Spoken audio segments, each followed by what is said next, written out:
Bueno, vamos a desempacar esto. Si alguien mejora un 1% cada día durante un año entero, no termina siendo solo un poco mejor. Claro, termina siendo que 37 veces mejor. 37 veces mejor. Exacto. Es un dato matemático fascinante. Pero, a ver, la realidad humana nos muestra un panorama, pues, muy distinto. Totalmente opuesto, diría yo. Sí, la abrumadora mayoría de las personas que arrancan un proyecto, o sea, con una motivación explosiva el 1 de enero, terminan tirando la toalla antes de llegar a la mitad de febrero. Sí, es un clásico. Y por eso la misión de nuestra exploración profunda de hoy es desarmar la mecánica detrás de ese colapso. Vamos a analizar por qué el cerebro humano parece sabotear activamente esos cambios y cómo reprogramar la identidad personal. Y me parece clave establecer el tono desde ya, porque no estamos aquí para repasar la típica lista de trucos de productividad o atajos para gestionar el tiempo. No, no, para nada. El material que estamos examinando hoy va directo a la ciencia, la psicología, la arquitectura misma del comportamiento. Entender cómo unas rutinas minúsculas se convierten en sistemas de crecimiento gigantes. Así es. Y para entender eso, creo que tenemos que empezar por el elefante en la habitación. Esa obsesión cultural que tenemos con las metas gigantes y los resultados rápidos. La cultura del antes y después, claro. Exacto. Vivimos en la era de la gratificación instantánea, pero los textos que revisamos plantean algo bastante incómodo. Básicamente dicen que fijarse una meta es de cierta forma sufrir del sesgo de supervivencia. Y es una observación brutal, porque si lo piensas, en cualquier escenario competitivo, digamos, una final olímpica o una entrevista para un puesto directivo de alto nivel. Ajá. Si le preguntas a cada persona ahí cuál es su objetivo, todos te van a decir exactamente lo mismo. Pues ganar el oro o conseguir el trabajo. Exacto. Entonces, si la meta fuera realmente el factor que determina el éxito, todos cruzarían la línea de meta al mismo tiempo. Wow, claro. Lo que diferencia a quien triunfa de quien fracasa no es la meta, o sea, todos tienen la misma. Es el sistema subyacente que han construido para su día a día. Esto me recuerda mucho al ejemplo que da el texto sobre limpiar una habitación desordenada. Es perfecto para ilustrar la ilusión de las metas. A ver, cuéntame. O sea, si dedicas todo tu sábado a organizar tu cuarto hasta dejarlo impecable, pues alcanzaste una meta. Tienes ese pico de satisfacción, ¿no? Claro, te sientes increíble por un rato. Pero, y aquí está el problema, el entorno tiende al caos. Si no modificaste los sistemas que causaron el desorden, si tu rutina al llegar del trabajo sigue siendo tirar la chaqueta sobre la silla, en 3 días la habitación va a ser un desastre otra vez. Porque solo trataste el síntoma. Exactamente. Trataste el síntoma, pero el motor de la enfermedad sigue ahí, intacto. Y ese ciclo constante de, digamos, alcanzar una meta efímera y luego recaer, genera un agotamiento psicológico tremendo en la gente. Hay una frase en las fuentes que me parece fundamental. ¿Cuál es? Dice, no te elevas al nivel de tus metas, desciendes al nivel de tus sistemas. Qué fuerte. Desciendes al nivel de tus sistemas. Sí, porque la meta es solo la dirección, el destino en el mapa, pero el sistema es el proceso. Alcanzar una meta te cambia la vida por un segundo. Cambiar el sistema altera tu trayectoria para siempre.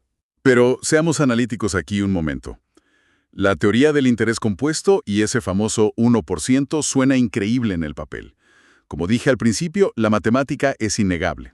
Sí, es una fórmula muy limpia. Pero, en el mundo real, ¿cómo se mide eso? Porque no todo es una hoja de cálculo. O sea, entiendo medir el 1% si haces ventas o si levantas pesas en el gimnasio. Pero ¿cómo mides una mejora del 1% si estás intentando ser, no sé, un líder más empático? O un mejor escritor, claro. Exacto. ¿Cómo mides eso sin volverte completamente obsesivo? Es una crítica súper válida. El error ahí es tomar esa metáfora matemática de forma literal. Ok. El objetivo de la regla del 1% no es que saques un cronómetro para medir tu empatía.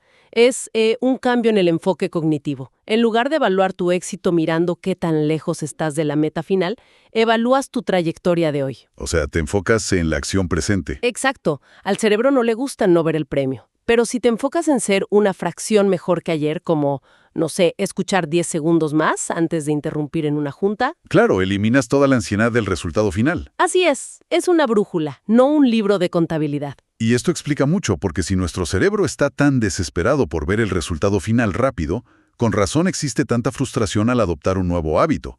El esfuerzo inicial casi nunca da resultados visibles. Nunca. Y a esto la investigación lo llama la meseta del potencial latente, o la brecha de la desilusión. La brecha de la desilusión. Suena terrible. Lo es neurológicamente. El ser humano está diseñado para recibir dopamina rápido.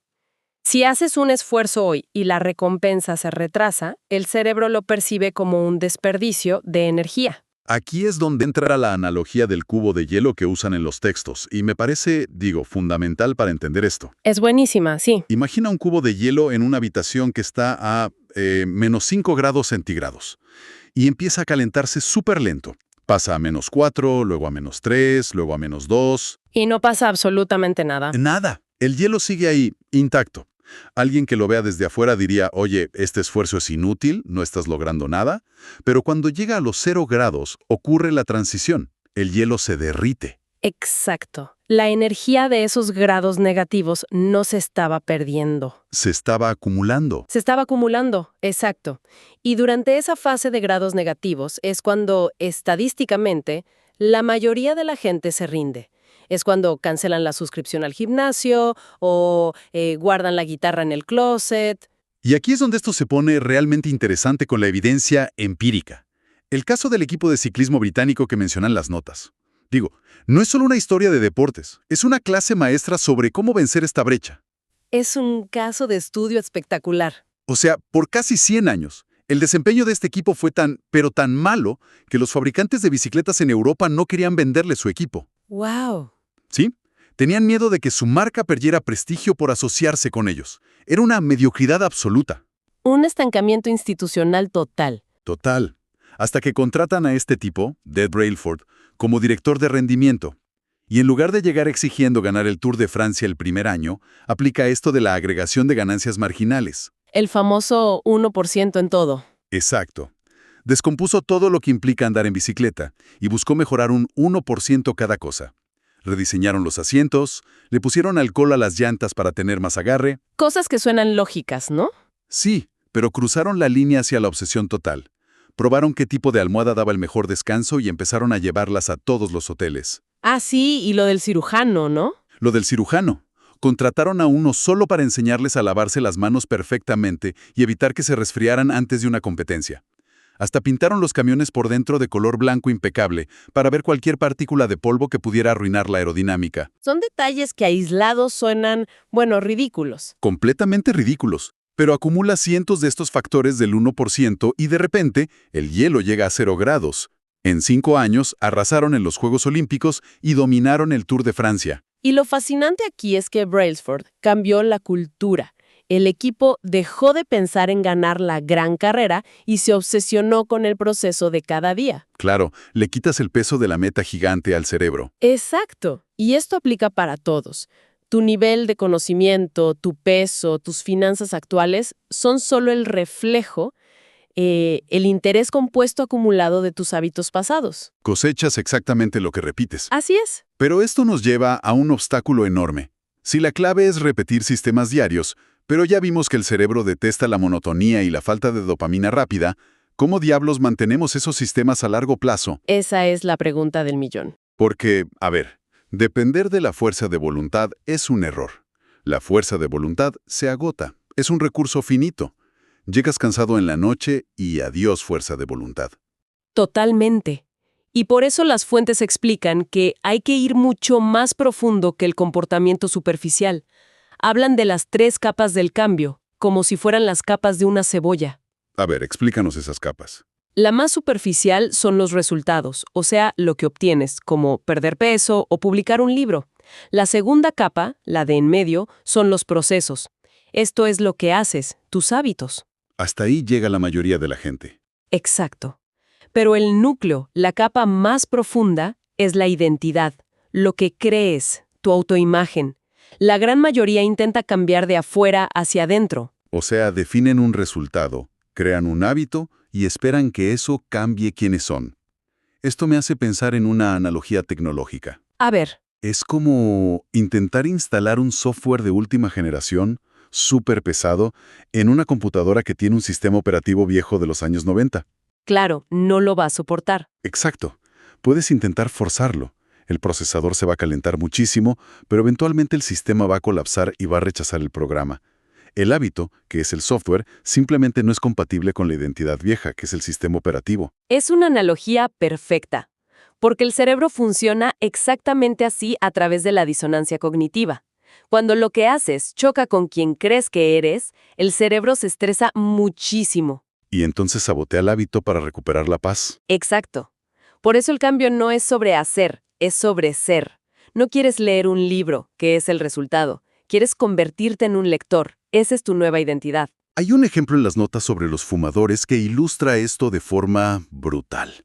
Son dos personas a las que les ofrecen un cigarro en una fiesta. Si ambas están intentando dejarlo. Exacto.